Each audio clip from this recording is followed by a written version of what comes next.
Leader TV जे vlog सां गॾु आहियां डॉक्टर अयूब शेख। मां पंहिंजे ॾिसंदड़नि खे हिकिड़ी अजब जहिड़ी ॻाल्हि ॿुधाइण थो चाहियां, असां वंडण थो चाहियां। उहा हीअ आहे त 22 ऐं 23 तारीख़ ते सेवण जे बाज़ारनि में 2 कॉन्फ्रेंसूं थियूं। आमतौर ते असांखे कॉन्फ्रेंसुनि जो ख़्यालु इहो आहे त कराची में हुजे, हैदराबाद में हुजे, या कोमरी में हुजे, भूरबन में हुजे, इस्लामाबाद में हुजे, लाहौर में हुजे। बाक़ी ॼण त पाकिस्तान जा कुल शहर 5 आहिनि जेके असां कॉन्फ्रेंस लाइ करे छॾिया आहिनि। पर ही सेवण में 22 तारीख़ ते जेका डिजिटल कॉन्फ्रेंस थी आहे, सेवण टू सिलिकॉन वैली, उन में असांजा कई माण्हू जेके इस्लामाबाद मां आया, पर कराची मां आया, हैदराबाद मां आया या लाड़काने मां आया, उहे त थिया सिंध जा, असांजे मुल्क पाकिस्तान जा माण्हू। पर कुझु माण्हू जेके आहिनि उहे अमेरिका मां आया। अमेरिका मां आयल माण्हुनि में जनाब डॉक्टर एजाज़ तुर्क हो, डॉक्टर मिठल वकासी हो, डॉक्टर अशोक मलानी साहब हो, ऐं जेके हितां माण्हू आया हुआ उन में वॾो जेको सनतकार आहे असांजो सेवण जो वासी जनाब जहांगीर सिद्दीकी जेस बैंक वारो मालिक जेको आहे, या महविश वेलफेयर इंस्टीट्यूट जो जेको धणी आहे, या ॿिया मुख़्तलिफ़ उन जा प्रोजेक्ट आहिनि। ऐं उन खां सवाइ जनाब इमरान ख़ान साहब वज़ीर आज़म पाकिस्तान जो एडवाइज़र सैयद हसन पिणु उते आयल हो, जामी चांडियो हो, ऐं जावेद सोलंगी हो, अली हसन मल्हा हो। पर उते जेको इहो सभु मंच ठाहिण वारो जेको माण्हू हो, अली मुर्तज़ा सोलंगी, जेको सिलिकॉन वैली में उन अदनान साहब सां गॾिजी वियो हो, ऐं अदनान जे सिलिकॉन वैली जे सॼे सफ़र में उनखे हिमथायो ऐं उस ताईं पहुचायो हो, उहो अदनान साहब हो। तव्हां हैरान थींदा त उते डिवाइन होटल आहे सेवण में, जेको कंहिं बि 5 स्टार होटल जहिड़ो आहे। ऐं असांखे इहो महसूसु मूं वेठे वेठे सोचो पए त हीअ असांजा जेके माण्हू ॻाल्हाइनि था, हीअ जेके कॉन्फ्रेंस आहे, हॉल आहे, इंतिज़ाम आहे, ऐं सभु कुझु पंहिंजे सिबते नमूने सां थिए थो। इन में कराची में आख़िर फ़र्क़ु कहिड़ो आहे, इन में भूरबन में फ़र्क़ु कहिड़ो आहे? मूंखे हिकिड़ी ॻाल्हि हीअ सम्झ में आई त हिकिड़ो फ़र्क़ु आहे। उहो फ़र्क़ु हीअ आहे त असां पंहिंजे कराची जे सवाइ बाक़ी ॿिया जेके असांजा शहर आहिनि उते कॉन्फ्रेंसूं करणु वञूं ई नथा। इन करे मूं हिन मां पहिरियों सबक़ु हीउ सिखियो त असां पंहिंजूं कॉन्फ्रेंसूं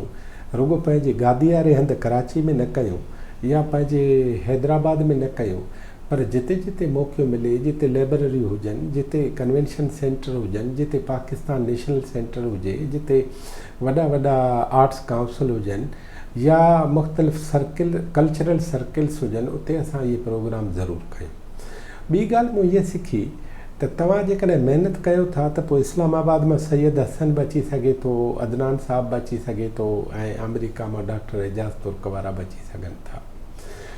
उन्हनि जंहिं नमूने सां जामी चांडे ॿियनि, डॉक्टर सोफिया भुट्टो हुई IT सिंध यूनिवर्सिटी जी प्रोफेसर, उन्हनि जंहिं नमूने सां ॻाल्हायो आहे, जंहिं नमूने सां उते शयूं पेश कयूं आहिनि,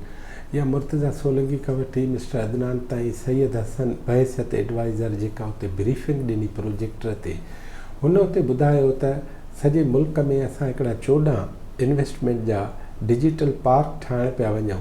ऐं सेवण में जेकॾहिं उहो हिकिड़ो digital park government of Pakistan ठाहींदी त उन ते 1 खरब 56 अरब रुपया 5 सालनि में सीड़प थियणी आहे। हुन सिंध जे समूरनि नौजवाननि खे अपील कई त पंहिंजा पंहिंजा शहर बि आबाद कयो, ऐं जेकॾहिं ॿाहिरि वञो था त उतां पढ़ी लिखी वरी हिते पंहिंजे पंहिंजे माॻनि में अचो। हीअ सॼी कॉन्फ्रेंस हुन जो इंतिज़ाम डॉक्टर एजाज़ तुर्क ऐं अली मुर्तज़ा सोलंगी साहब कयो। आउं उन्हनि ॿिन्ही खे शाबस ऐं मुबारकूं ॾींदे समूरनि माण्हुनि खे जेके अमेरिका में रहनि था, जेके इंग्लैंड ऐं ऑस्ट्रेलिया में रहनि था, जेके जापान ऐं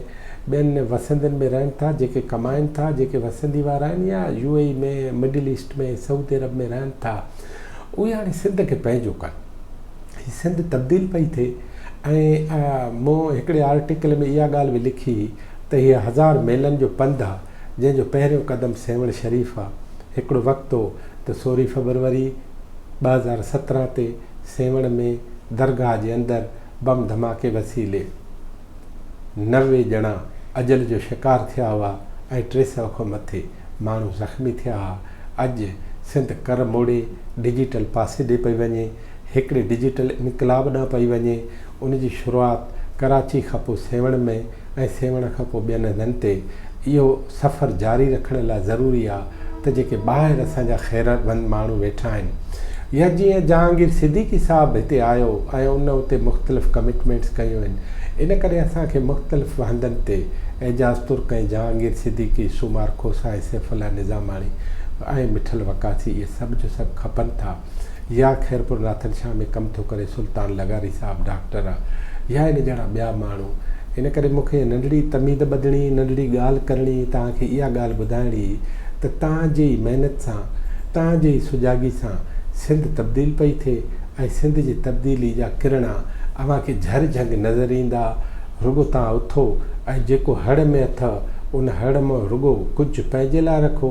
कुझु सिंध जे माण्हुनि लाइ रखो अव्हांजी वॾी महिरबानी कंहिं ॿिए मौज़ू ते कंहिं ॿिए वीलाग ते अव्हां सां वरी मिलंदासीं अल्लाह भाई।